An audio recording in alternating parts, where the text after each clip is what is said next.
Γιατί μου άρεσε. Ήθελα με κάτι να ασχοληθώ, κάτι σαν χόμπι. Και επειδή είχα και μια φίλη στο σχολείο που έκανε μουσική, σκέφτηκα ότι θα είναι ωραίο να ξεκινήσω κι εγώ. Αρχικά ξεκίνησα για να έχω κάτι άλλο να ασχολούμαι και να ερεμώ από τα διαβάσματα και τις δουλειές και τις εργασίες. Με κάνει και ξεχουράζομαι όταν είμαι στεναχωρημένη. Αυτό. Ο ήχος που βγαίνει από το όργανο ακούγεται ακριβώς όπως νιώθεις, γιατί είσαι ο ίδιος ο οποίος παίζει το όργανο.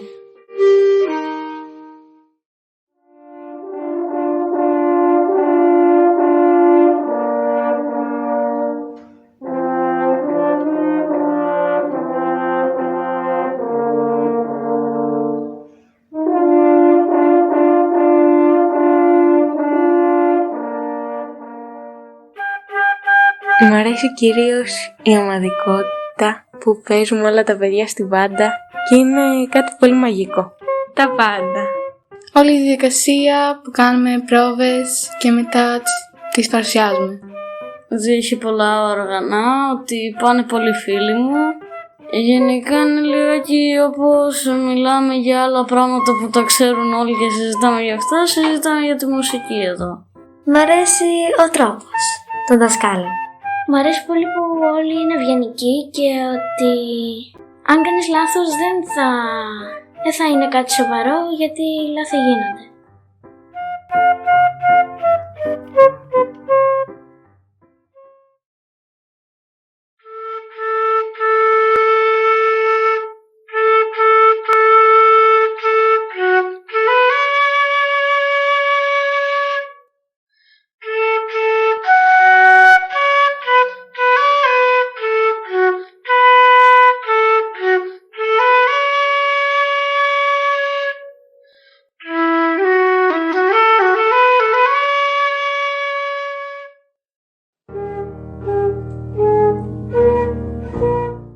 Το κάνω. Φλάουτο.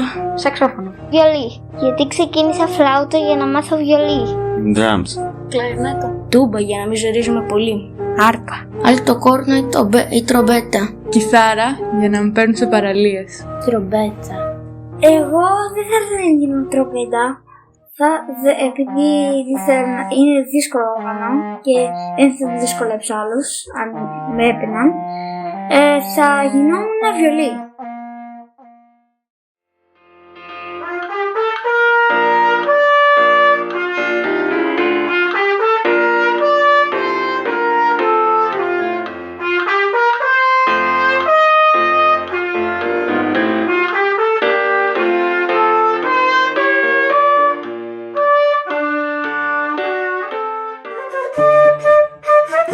Νομίζω την πρώτη φορά που έμαθα το πρώτο τραγούδι και μπορούσα να το παίξω πολύ καλά. Γενικά τον έμαθα τις νότες. Η πρώτη μου παρέλαση. Όταν ήταν να παίξω κι εγώ στην παρέλαση και είχα ενθουσιαστεί πολύ και ταυτόχρονα αγχωνόμουν, οπότε ήταν κάτι ανάμεσα στο άγχος και τον ενθουσιασμό. Στη σκηνή. Όταν είχαμε κάνει αυτό τον, όχι διαγωνισμό, αυτή την παρουσίαση κατά κάποιο τρόπο σε ένα λύκειο. Εντάξει, δεν είχα παίξει τίποτα, είχα παίξει κάτι πολύ απλό. Αλλά ένιωσα ωραίο μόνο που χειροκρότησαν, μόνο που το χειροκρότημα και ότι βασικά το έπαιξα και το είχα ετοιμάσει. Μ' άρεσε και στον Άγιο Νικόλαο που είχαμε παίξει μια φορά μέσα στην εκκλησία, έτσι όπως ακουγόταν η μουσική. Μ' άρεσε πάρα πολύ, ήταν πάρα πολύ ωραία.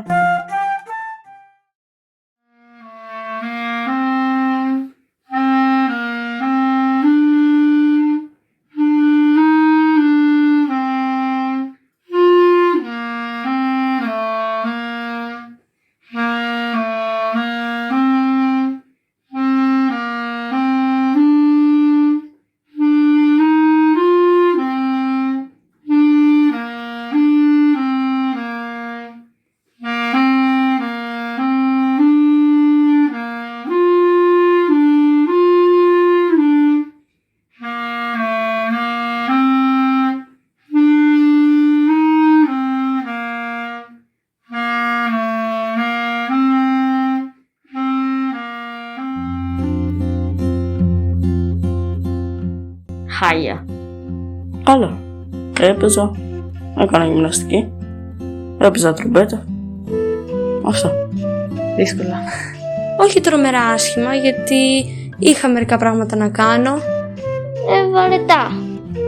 Ήμουν τόσο πολύ κλεισμένο μέσα στο σπίτι που κάποια στιγμή είχα αρχίσει και είχα νιώσει ότι είναι σαν μια φυλακή, ξέρω εγώ, το σπίτι. Κάτι που δεν είναι. Δηλαδή δεν είναι η έννοια του σπιτιού. Όσο μόνος σου και να είσαι και να σου αρέσει αυτό, πρέπει να βλέπεις και κανέναν. Αλλά νομίζω ότι κάπως μας έδωσε κάποιο χρόνο, κυρίως η πρώτη καραντίνα, να αναπτύξουμε και άλλα ταλέντα μας, ας πούμε, και μας έδωσε λέει και χρόνο γενικότερα. Πέρασα καλά, αφού συνέχιζα να κάνω μουσική τουλάχιστον. Ήταν πολύ σημαντικό.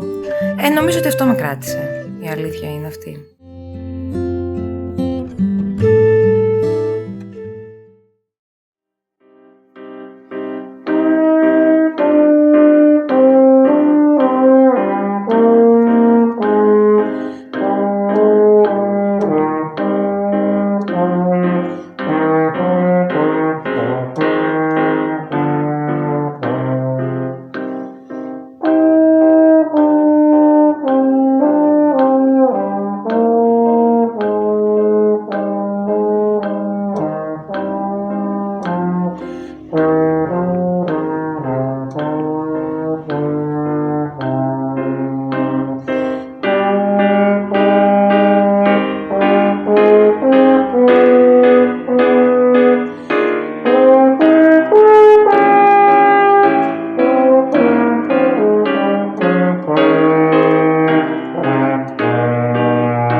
Στην αρχή μου φαίνονταν περίεργο, δεν πίστευα ότι θα μπορούσε να γίνει, αλλά τελικά γίνεται. Δεν μου άρεσε και τόσο σαν ιδέα, αλλά τουλάχιστον θα έπαιζα λιγάκι. Μου φάνηκε ίσως η πιο φρικτή ιδέα που έχω ακούσει. Αλλά εξελίχθηκε τελικά πάρα πολύ ωραία. Εμένα φάνηκε καλή ιδέα αυτή. Γενικά επειδή συνεχίσαμε να μαθαίνουμε καινούργια πράγματα, καινούργιες νότες, καινούργιες κλίμακες, όλα αυτά. Καλύτερα να έκλεινε αντί να κάναμε αυτό. Αλλά εντάξει, εξελίχθηκε όχι το καλύτερος δρόμος. Βασικά ήταν ο μόνος δρόμος, όχι ο καλύτερος δρόμος. Δεν μ' άρεσε πάρα πολύ. Αλλά εντάξει, ήταν καλό. Δεν ήταν τόσο κακό όσο φαίνεται.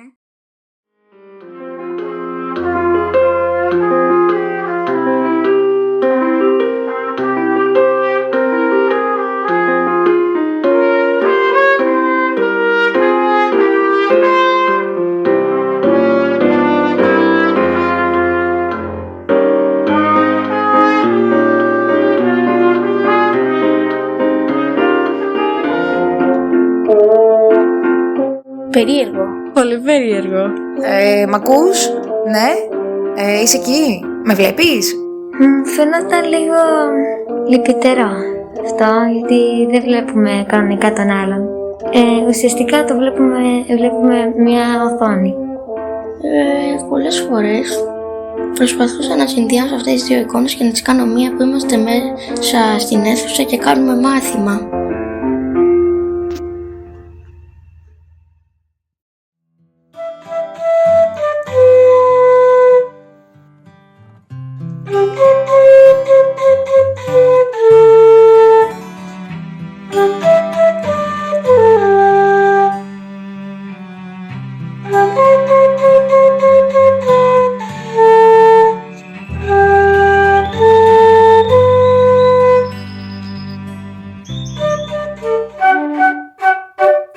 Έμαθα να χειρίζομαι καλύτερα τον υπολογιστή.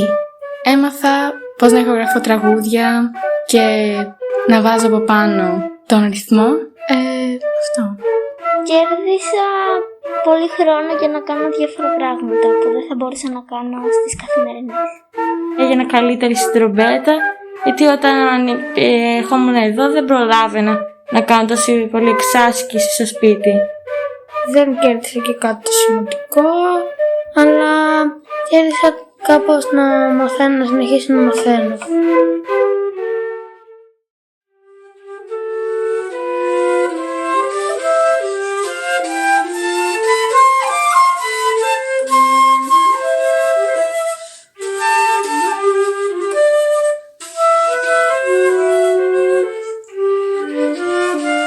πηγαίνω κάθε μέρα, δεν αντέχω άλλο στο σπίτι μου. Αυτή τη στιγμή δεν έχω κάποιο συγκεκριμένο όνειρο, απλώς, ναι. Δεν ξέρω. Προς το παρόν σκέφτομαι να συνεχίζω να παίζω σαξόφωνο και όπου με βγάλει. Να είμαι δασκάλα κλαρινέτου και να έρχονται παιδιά και να μαθαίνουν πράγματα από μένα. Να πάω στην πρώτη τρομπέτα περισσότερο. Να παίξω ξανά στην παρέλαση. Στην κανονική μου ζωή μπορώ να ονειρεύομαι να τελειώσει ο κορονοϊός για να μπορούμε να πάμε ταξίδια και να τα κάνουμε όλα χωρίς μάσκες. Ονειρεύομαι να βρεθούμε πάλι όλοι μαζί και να παίξουμε πολύ δυνατά μουσική που να συστεί και όλο το νησί, να ταρακουνηθούμε όλοι και να μην ξανακλειστούμε ποτέ μέσα.